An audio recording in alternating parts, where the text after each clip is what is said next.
Niloloko po ng mga propagandista ni Bongbong Marcos Jr. at ni US President Donald Trump nang sinabi niya na bilib daw siya kay Bongbong Marcos dahil respetado daw ito sa Pilipinas at magaling, no? Hard negotiator daw. Wow! Tungkol po ito sa trade deal among others, including po ang military and defense cooperation na pinag-usapan nila. Ano po ba ang katotohanan? Ayun, doon tayo sa katotohanan. Ang dating taripa natin bago pumasok ang administrasyon ni Donald Trump sa lahat ng exports ng Pilipinas na pumapasok sa US territory was only between 10 to 11%. Ang ating mga rate of tariff. Pag sinabi pong tariff, ito po ang sinisingil sa mga karagdagang landed cost ng mga produkto na nanggagaling ng Pilipinas at atin pong ine-export sa Amerika. Okay? Nahihiya ako sa speech defecto ni Ngagba in front of Trump. Nagngiwi daw eh. Sige, mamaya sa side bit discussion pag-usapan natin. So the tariff is a system of customs collection. At yan po ay ini-impose ng isang bansa doon sa mga banyaga at dayuhang mga produkto at mga serbisyo na pumapasok sa kanilang territorial borders. Kaya tariff ang tawag po dyan. So mula sa 10% to 11% tariff na ipinapataw po sa landed cost ng ating exports papuntang Amerika, ay nagtulak ng panukalang i-impose ng Amerika during the time ni Donald Trump ng 17%. Ngunit hindi siya nakontento, itinulak nila sa 20%. At ngayon po, ang resulta daw dahil sa sinasabi niyang hard negotiations at magaling daw si Marcos mag-negotiate, ginawa niyang 19%.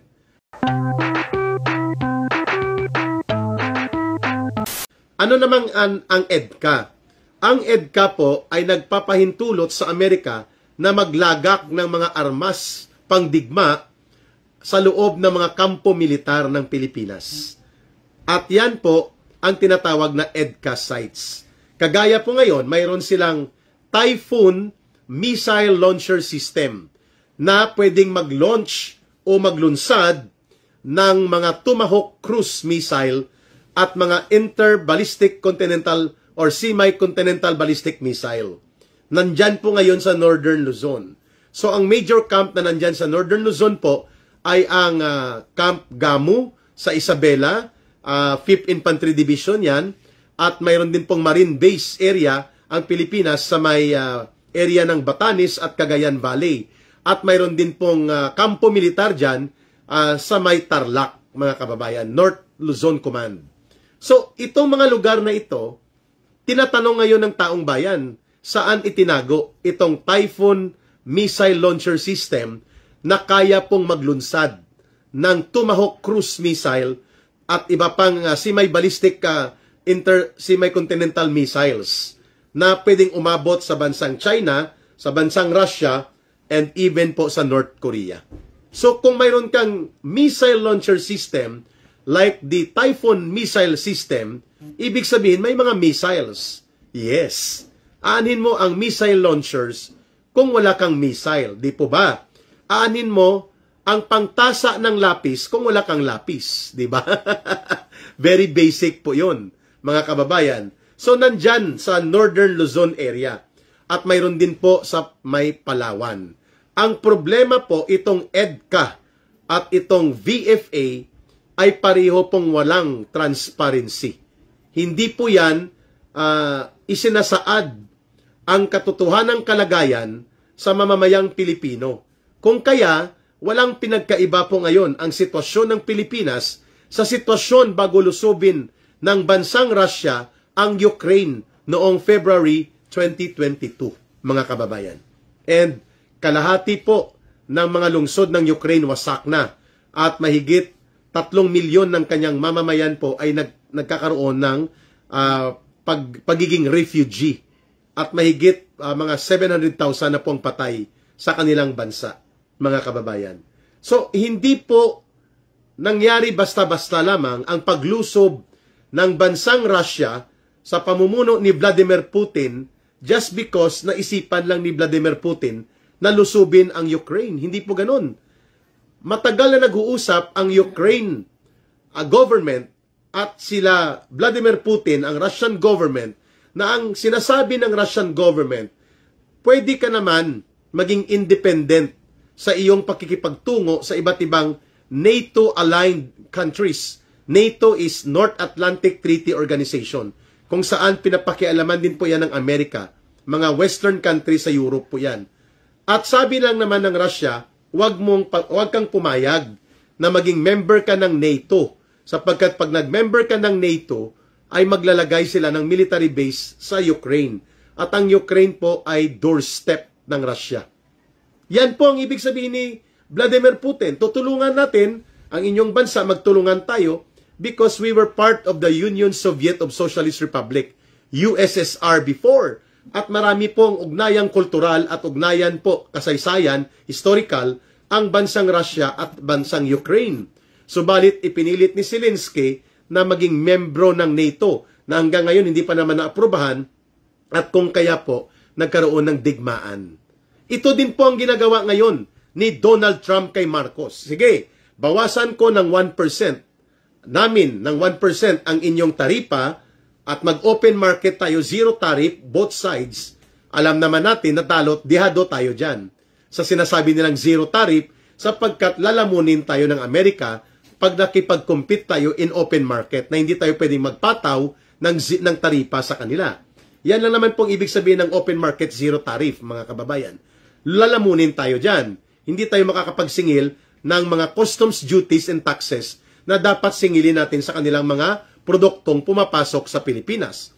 Ngayon, kaakibat niyan, pinakialaman din nila ang ating mga preferential rights, kung sino ang ating gustong makanegosyo, kung sino ang magiging kasama sa ating mga trade and investment agreements. Kailangan alam nila at kailangan nakalinya sa kanilang interest at sa kanilang mga kaalyado. Kaakibat nito ay ang pagpapalakas ng Visiting Forces Agreement at ng EDCA, Enhanced Defense Cooperation Agreement, na ang ibig sabihin po, magiging forward deployment base ng Amerika ng kanilang mga tropa militar, ng mga barkong pangdigma, ng kanilang mga missile system, at ng kanilang mga missile launchers and other war material and war technology na kanilang inihahanda sa loob ng Pilipinas. Sakaling magkaroon po ng digmaan ang China at Taiwan, makikialam po ang Amerika. They are not pretending that they are not going to interfere.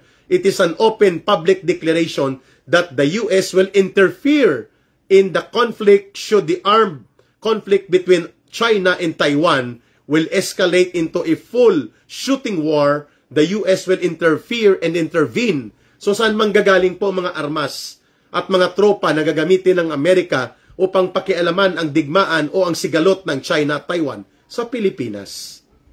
So kung ako ang China, ano magiging attitude ko sa China sa Pilipinas? How will I react and how will China try to interact and treat the Philippines? Diba?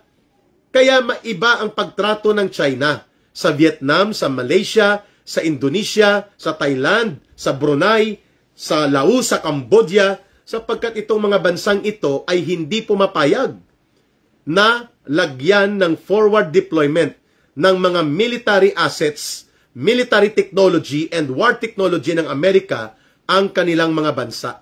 Samantalang tayo lamang ang pumapayag na gawin yan ng US sa atin. Even Japan, they are trying to move out ang mga military bases ng Amerika. No? The last military base was in Okinawa and mukhang nagsarado na o isasarado na ngayong taong 2025. At ganun din po sa South Korea.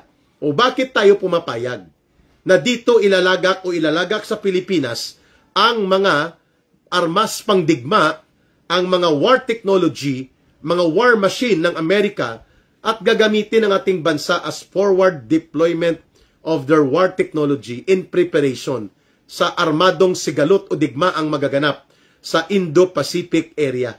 Bakit tayo pumapayag? Kasi ito nga, dahil sa bulok na gobyerno ni Marcos Jr. Pumayag siya kapalit po ng kukurampot na diskarte na binawasan ng 1%, ang taripa from 20% gagawin na lang 19%. Pero may kaakibat po na X-deal. Ano pong X-deal? The X-deal included yung pangingialam sa ating Independent Foreign Trade and Investment Agreement and relationship among other countries, especially when these countries are not aligned to the interest of the United States of America. Kaya tayo ay nakupo. Tayo ay na-box in.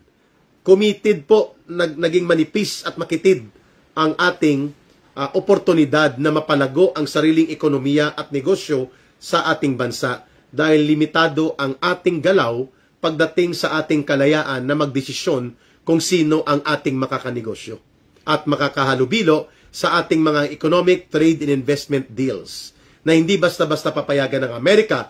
Otherwise po, hahatawin nila tayo ng mahigit pa sa 20% na taripa ng mga negosyo na pinapapasok natin sa Amerika. Wow! Ang mabigat po ay itong binabanggit ko. Palalakasin at lalo pa pong ipatupad ng todo-todo nila Marcos at ng kanyang mga alipores itong Visiting Forces Agreement, VFA, na nagbibigay ng kalayaan sa Amerika na wala silang kailangang gawin na magpasa o magkaroon ng proseso ng pagpapasa at pagpapatibay ng military basis agreement. Pwede silang pumasok for as long as 60 days, labas-pasok ang kanilang tropa militar, refuel, resupply, at dito ilalagak sa Pilipinas ang iba't ibang mga kagamitan nila at mga armas pangdigma, including mga missile systems and missile launchers, gamit po ang ating mga kampo militar. Strategically, sa Palawan, sa Mindanao, sa Zamboanga, sa General Santos, sa Cagayan de Oro, sa Davao, sa Cagayan Valley, sa Ilocos, and even dyan sa Cavite at sa Bataan. Wow! Ayos. Virtually and technically, ibinenta ni Marcos ang ating sariling bayan at ang ating sariling mga mamamayan dito sa napakadelikadong Military and Defense Agreement na kanyang pinasok, lalo na po ang reiteration o ang paggigiit ng Estados Unidos na tayo po ay pumayag na tayo ang magiging forward military base deployment area ng Amerika. Alam natin na hindi maganda ang relasyon ng Amerika sa China. Alam natin na hindi maganda ang relasyon na binubuo ng Estados Unidos sa Russia, sa North Korea. Mga bansa po ito na wala tayong sigalot. Wala tayong anumang mga tunggalian sa bansang China, sa bansang Russia, at sa bansang North Korea. Subalit ang Amerika ay mayroon. O bakit nakakayanan po ng mga bansang Malaysia, Indonesia, Thailand, Vietnam, Laos, Cambodia, Brunei, mga bansa ito na malalapit lang sa atin geographically. Basically, we are in the same region. Ito yung tinatawag na Southeast Asian countries at ito yung rehiyon na nakapaloob sa Indo-Pacific, mga kababayan. Bakit Pilipinas lang ang pinipilit at pumapayag din na gawin tayo na virtual extension of the military forward base deployment of America? Definitely, we are on the track na kapariho po sa nangyari at mangyayari sa Ukraine. Mangyayari din po sa Pilipinas, hindi malayong mangyari po yan.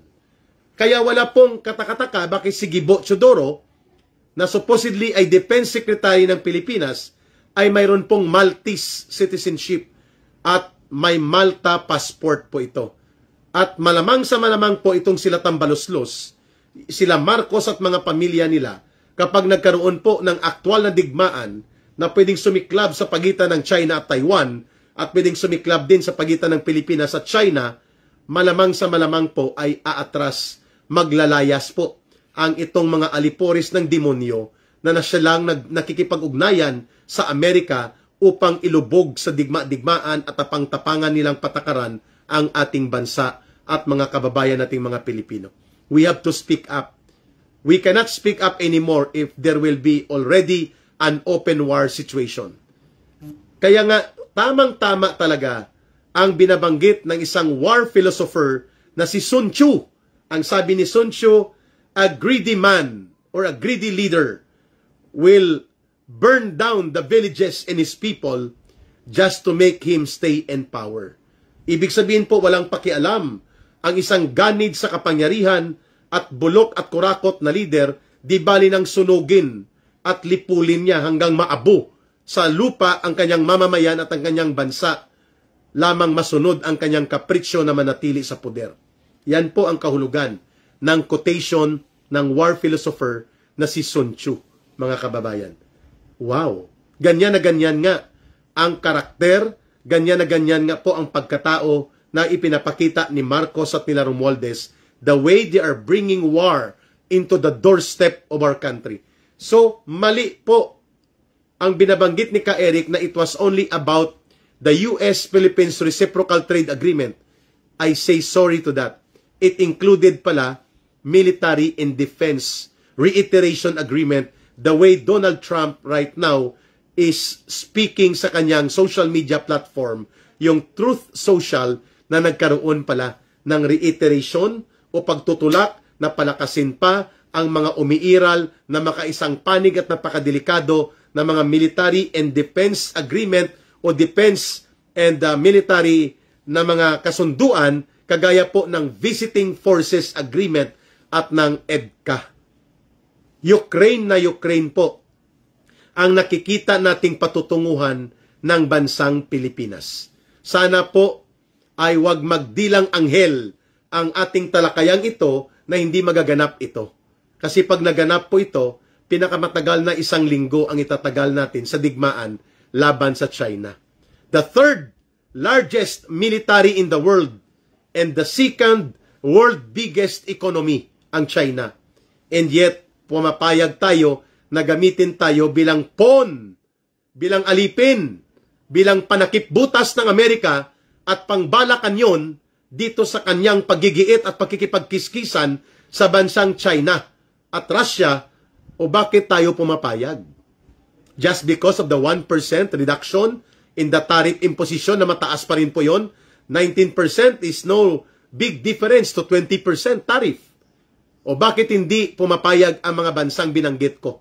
In the whole of Southeast Asia and even possibly in the whole of Indo-Pacific region, we are the only country and we are the only government that we have na pumapayag na maging forward military-based deployment ng Amerika ng kanilang mga kagamitang pangdigma, ng kanilang tropa militar at ng kanilang teknolohiya sa digmaan ang ating buong teritoryo ng bansa natin. And yet, sasabihin ni Donald Trump at ni Marcos, wow, this is friendship. Friendship, may foot ka to. Paano naging pagkikipagkaibigan na inilulubog at inilulugmok tayo ng Amerika at ni Marcos sa kumunoy ng kahirapan, kumunoy ng pagkaalipusta at kumunoy ng delikadong kalagayan na pwedeng sumiklab ang digmaan at unang tatamaan tayo at ang ating mga mamamayan. Paano naging magkaibigan ang ganyang relasyon? I do not see any reason at all to believe na yan ay friendship. Kayo ba'y pumapayag na friendship yan? Friendship, ha? Friendship na inilalagay tayo sa bala ng kanyon. Unang kakanyunin ng China at dudurugin tayo dahil nandyan nga ang mga missile launcher systems na maglulunsad ng Tomahawk cruise missile at ng mga subcontinental missile ng Amerika na nandyan sa Northern Luzon at nandyan din po sa Palawan most likely sapagkat there is no transparent report kung ano ang kalagayan at nilalaman ng mga EDCA sites na ito na nakapaloob sa mga kampo ng Armed Forces of the Philippines. All over the country, there are now around 9 or 12. Ano ba talaga, kuya? Pero may nagsasabi na ito'y 18 na, ka Eric. 18 military camps, mga kababayan, ang mayroon na pong mga EDCA sites. Ibig sabihin, naka-forward deployment, mga kababayan, ang ganitong mga armas pangdigma ng Amerika. Nakakatakot, nakakalugmok ng damdamin po na ang gobyernong ito ni Marcos ay facilitator ng digmaan at ikapapahamak at kamatayan ng kanyang mga kamabayan. Kaya hindi ako naniniwala na papalakpakan ni Donald Trump na si Marcos daw ay talagang mahal na mahal niya ang Pilipino. Wow! Mahal na mahal ang Pilipino. Tapos ibabala sa kanyon? My goodness. What kind of love is that? Tough love? Yan ang inutil na uri ng panggobyerno.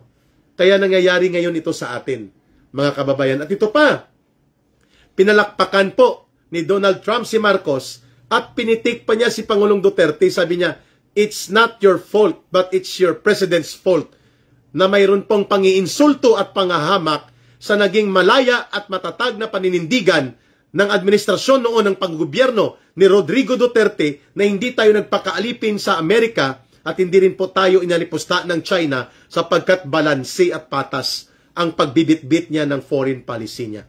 So without naming Rodrigo Duterte, in that talk of Donald Trump, ininsulto po niya si Pangulong Duterte.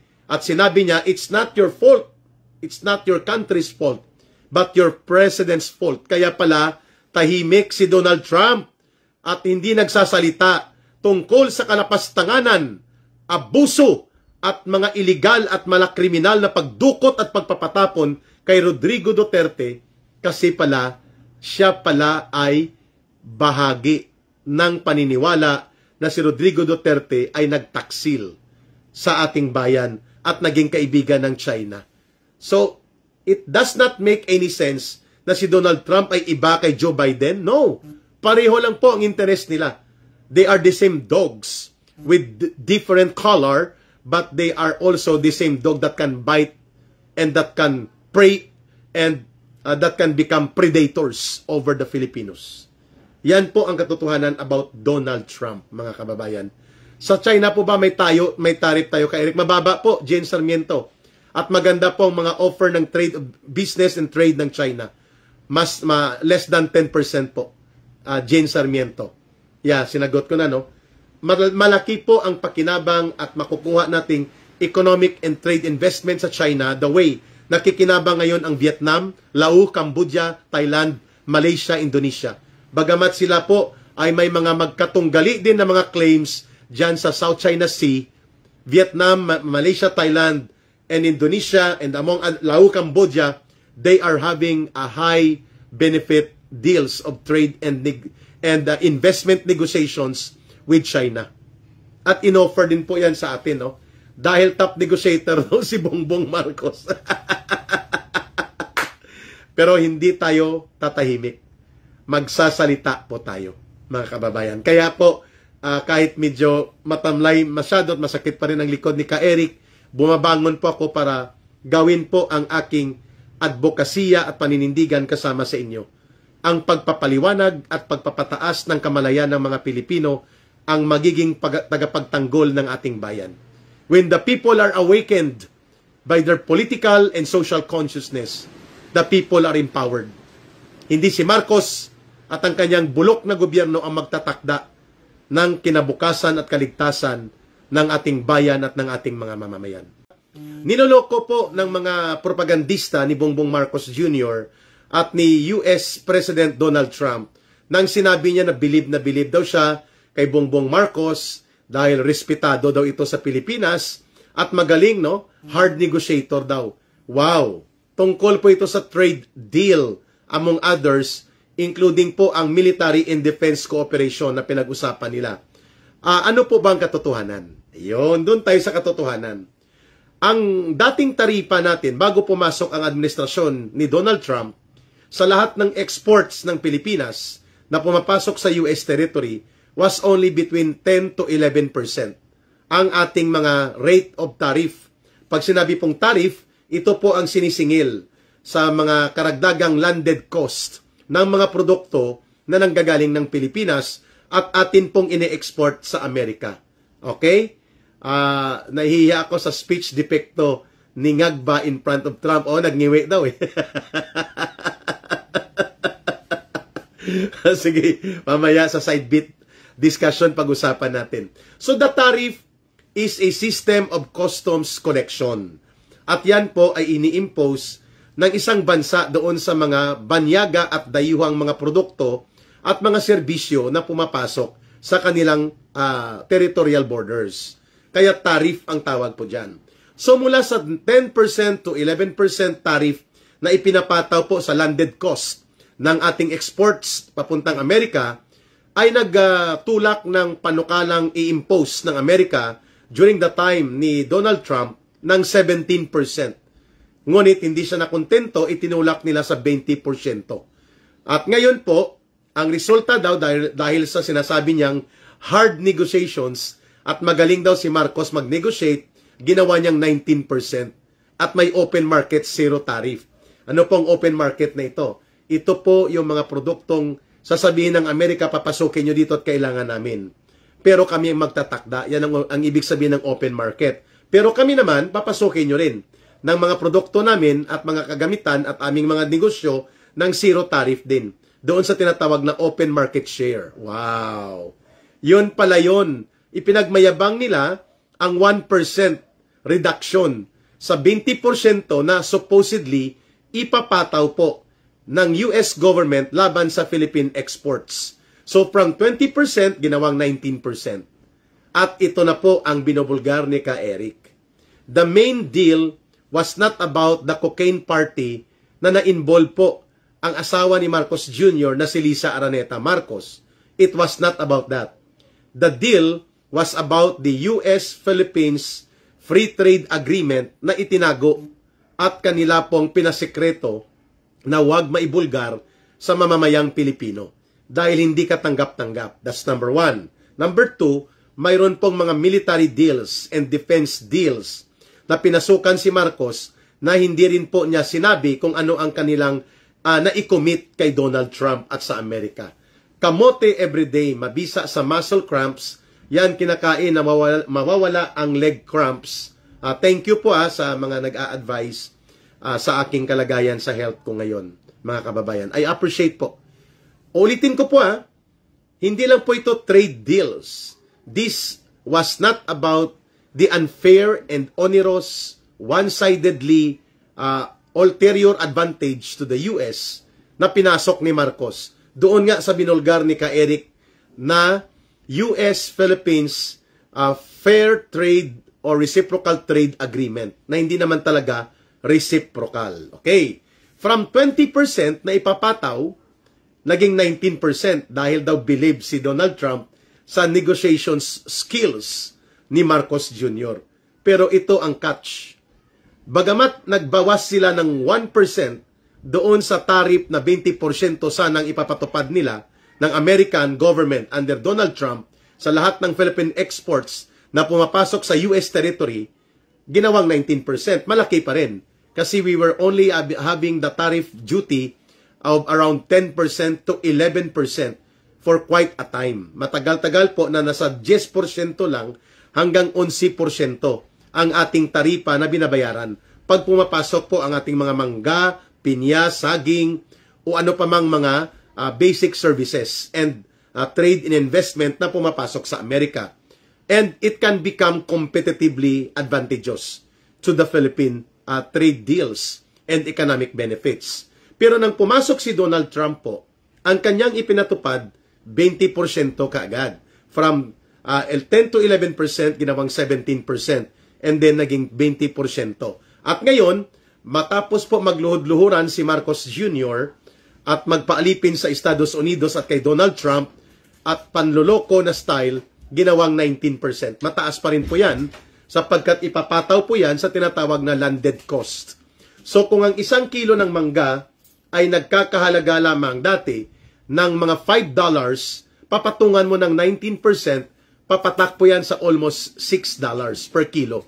So samantalang ang ibang mga banyaga at dayuhang negosyo na may mangga, like mangga galing Thailand, Mexico, and possibly Indonesia, or any Caribbean country na mayroon pong ganitong mga produkto, hindi tayo makakapag-compete kasi mas mababa po sila. Yan ang epekto po ng tariff duties na ito, na gustong ipataw at ihataw ng negosasyon sa pagitan ni Bongbong Marcos Jr. at ni Donald Trump. So, one-sided yan. Ano po ang hindi binanggit at hindi iniulat? Pumayag po tayo na dapat ang ating mga foreign trade agreements, ibig sabihin po, yung ating pagninegosyo, yung ating mga pang-ekonomiyang mga hakbang ay dapat naka-align din po sa kung ano ang gusto at interes ng Amerika. For example, hindi tayo pwedeng magnegosyo o basta-basta makipagkasundo sa mga investment and trade and economic partnership sa bansang China, bansang Russia, bansang Cuba, o mga kahalintulad na bansa na hindi ka-Berks at kabarkada ng Estados Unidos. Wow! Ano ito? Dahil sila ang dapat masunod? Ano ito? Master and slave relationship pa rin? Kolonyalistang amo laban sa inaalipin na kolonya, kagaya ng ginagawa nila sa buong mundo noong 200 years ago, na tinapos na dapat ito sa modernong panahon? Yun bang ibig sabihin? Opo, yun talaga yun. Mantakin mo, we cannot negotiate and we cannot enter into economic, trade, and investment agreements nang hindi nakasandig sa kung ano ang gusto at naaayon sa interes ng Estados Unidos. Yan po ang hindi iniulat ni Marcos, na pumayag siya dyan. Kaya pinayagan siya na bigyan ng 1% discount. 1% discount. Tuwang-tuwa na si Marcos. Ang kapalit nun, yung binabanggit ko na mas malubha. We will be limited, we will be restricted, and we will be contained. Tayo po ay kukupuin at iipitin ng Estados Unidos na hindi tayo pwedeng mag-negotiate ng mas maganda, mas dynamic, at mas makabuluhan at kapakipakinabang na mga trade, investment, and economic deals and partnerships sa mga bansa na hindi ka-Berks o nakalinya sa interes at kagustuhan ng Amerika, preferably ang mga bansang China, Russia, North Korea, Cuba, and the rest of other countries, na may magandang mga offer posibly sa atin. Even, hindi po mga bansang binanggit ko. Halimbawa, may magandang offer ang Canada at sa tingin ng Estados Unidos ay dihado siya, pwede niyang pakialaman ang ating trade and investment and economic partnership deals sa ibang mga bansa. Yan po ang kapalit ng pag-reduce ng 1% doon sa taripa na 20%, ginawang 19% ni Donald Trump dahil pumayag tayo dito sa Reciprocal Trade Agreement ng Amerika na sa totoo lang ay one-sided, onerous, one-sided, and grossly, scandalously disadvantageous to the Philippine economic and trade interest and advantage. Hindi po natin yon interest. Bakit nila tayo didiktahan pagdating sa mga negosyong ito? Yan po ang hindi binanggit ni Ginoong Marcos. Pangatlo, dito sa free market deal na sinasabi ni Donald Trump, bawal din po tayo na magpundo at magpalago ng ating mga lokal na industriya, lalo na sa agribusiness, na kung saan po ay nag-export tayo. At pati na po sa mga local manufacturing sector, like for example, processing ng semiconductors, electronics, among others, ay hindi natin basta-basta ito pwedeng masubsidize. Sapagkat dapat yan ay open market. Anong ibig sabihin po niyan? Open market means imonopolyo at kukontrolin ng Amerika ang ganyang mga uri ng negosyo o ng kanilang mga kaalyado. Hindi tayo pwedeng magdesisyon kung ano ang ating mga patakaran para lumago at lumakas din ang ating mga lokal na industriya. Partikular po sa agribusiness and even sa mga manufacturing sector and other industrial-related na mga subsidy. Hindi pinapayagan ng Amerika yan. Wow! Mantakin mo yan, pangloob natin na mga pamamaraan kung papaano natin ma-develop ang ating merkado at ang ating mga fundamental na pangangailangan na mapalakas, mapalawak po ang improvement ng agrikultura, ang improvement ng ating industry at manufacturing sector, ay hindi pinapayagan basta-basta ng Amerika na gawin natin yan kung tatamaan ang kanilang economic and business interest dito sa Asia, sa Indo-Pacific, or even sa loob ng Pilipinas. Wow! Ayos! Good morning, Idol. God bless you from Isulan, Sultan Kudarat. Kapamilya kami nyo. Kenny B, thank you ha. Ano po ang hindi binabanggit ni Marcos Jr.? Hindi po binabanggit nila Marcos at Donald Trump na niloloko nila at dinidiskartihan ang mga Pilipino. Sapagkat there are more serious implications into the one-sided, onerous, scandalously disadvantageous agreements na pinasukan ni Marcos dito sa US-Philippines Reciprocal Trade Agreement. Wow!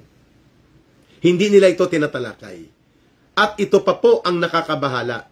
Binanggit mismo ni Donald Trump sa kanyang latest public posting ng kanyang pahayag sa social media, ang tinatawag na The Truth Social. Hindi po gumagamit si Donald Trump ng Meta ng Facebook, no? Ang ginagamit po niya ay Truth Social. Mukhang negosyo niya rin po ito na pinopromote ng kanyang mga partners. Ang binanggit niya dito sa plataforma na Truth Social, sabi niya, naging mabunga at naging kaaya-aya at naging masaya ang pagkikita daw nila ni Bongbong Marcos Jr. sapagkat mayroon din silang mga napagkasunduan regarding sa military and defense agreements na sila ang nakapag-usap nito. Ang US State Department head na si Rubio at pati na po ang kanilang Defense Secretary na si Hegseth, mga kababayan. So ano ito? Yan ang tanong, ano ang mga ito? Anong ibig sabihin nito? Isa lang pong ibig sabihin yan, na tayo ay magiging parang si Zelensky din. Susunod tayo kung anong gusto ng Amerika na gamitin at gawin nila na extension ng kanilang military deployment ang ating bansa. Ang tawag po sa prinsipyo na yan sa modernong panahon ay forward deployment. Ang forward deployment po ay nangangailangan ng isang bansa na magko-cooperate, na hindi ka na mag-mobilize ng mga barkong pangdigma, ikakarga mo ang mga missile, mga kagamitan pangdigma, habang wala pa ang digmaan, bibit-bitin mo na ito, papasukin mo na sa Pilipinas. Dahil kaya mayroon tayong dalawang very controversial na mga kasunduan na pilit na ipinapatupad ng Amerika kahit wala na po tayong US Military Bases Agreement. Ano po ito? Ang Visiting Forces Agreement, Brother Beethoven, VFA, at ang EDCA, Enhanced Defense Cooperation Agreement. Ang dalawang ito, ang VFA, Visiting Forces Agreement po, ay nagpapahintulot sa Amerika na ang kanilang mga US military troops, ang kanilang mga armas, kagamitan pang militar, ay pwedeng maglabas-masok sa ating mga teritoryo at parang libre po sila within 30 days to 60 days na manatili. Temporary basing. Wow! Wala na po ang kanilang Clark Air Force Base at wala na rin po ang kanilang Subic Naval Base sa Olongapo, sa Zambales, subalit ang buong Pilipinas naman ay naging extension ng kanilang temporary military basing.